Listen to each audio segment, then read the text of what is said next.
श्री साईधाम आनंद संस्था यांच्या वतीने श्री सिद्धिविनायक काजूवाडी हायवे ठाणे येथे 18वा वार्षिक जत्रोत्सव निमित्त श्री रामरक्षा स्वाहाकार असा 5 दिवसीय म्हणजेच 6 मे 2024 ते 10 मे 2024 अक्षय तृतीया पर्यंत जत्रोत्सवाचे आयोजन करण्यात आले। या उत्सवाचे प्रमुख सल्लागार श्री एकनाथजी शिंदे, निमंत्रक अध्यक्ष श्री अशोक बारकुवैती हे आहेत, तर सचिव संजय गणपत कदम, उपसचिव संजय हरिश्चंद्र वागराव, कार्याध्यक्ष प्रकाश नरसाबा, उपकार्याध्यक्ष गणपत गोविंद डिगे, सल्लागार दशरथ बाबूराव पालांडे, खजिनदार सौ वासंती गोडखिंडी, जयेश रमेश वैती हे आहेत। या 5 दिवसात सलग साईबाबांची मंगल आरती, श्री रामरक्षा स्वाहाकार याग पूजन आरती, सांस्कृतिक कार्यक्रम, भजन कीर्तन तसेच 10 मे 2024 रोजी महाप्रसाद भंडाराचे आयोजन व बाबांची भव्य पालखी मिरवणूक काढण्यात आली। दररोज संध्याकाळी भजन कीर्तन व प्रबोधनात्मक कार्यक्रम देखील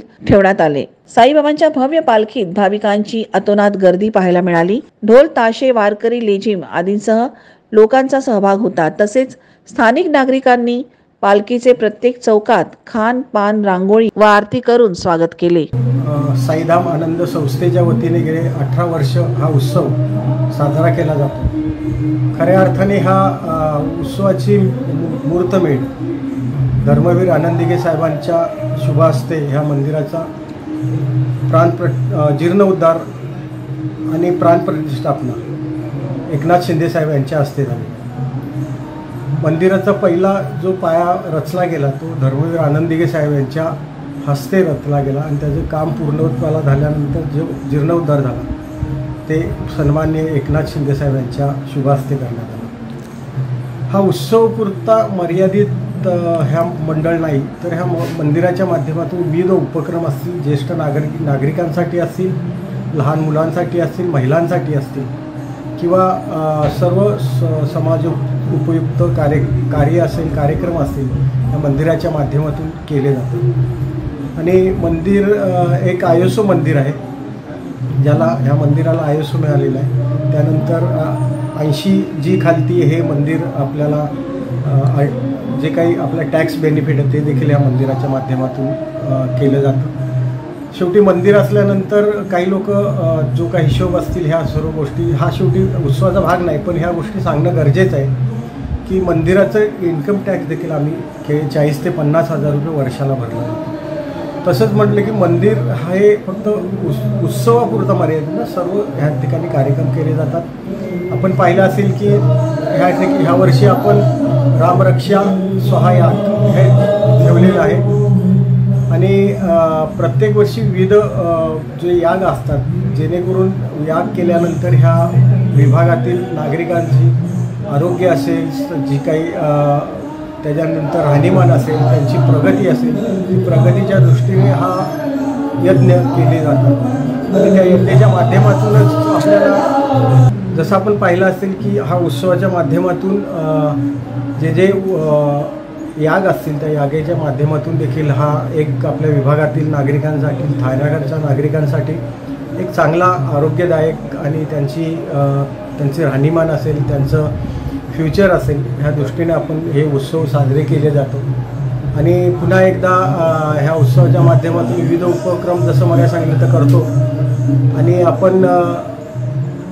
आपण पाहिलं असेल की मिरवणूक सुरू आहे, ह्या मिरवणूकमध्ये देखील सर्व समाजाची लोक एकत्रित येऊन काम करतात आणि उत्सवाच्या माध्यमातून विविध ठिकाणी त्यांची स्वागत असेल की ह्या गोष्टी सर्व केल्या जातात। आपण पाहिलं असेल की गेल्यानंतर पाहाल की प्रत्येकजण उत्स्फूर्तपणे प्रतिसाद देतात आणि त्याच्यामध्ये जे काही त्यांना त्यांच्या परीने रांगोळी असतील, आरतीचा प्रबंध असेल, पालखीचं स्वागत असेल, भाविकांसाठी नाश्ता पाणी, चहा पाण्याची व्यवस्था, विविध उपक्रमाच्या माध्यमातून त्या मंडळाने आपले हे कार्यक्रम आयोजित करतात।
आहे.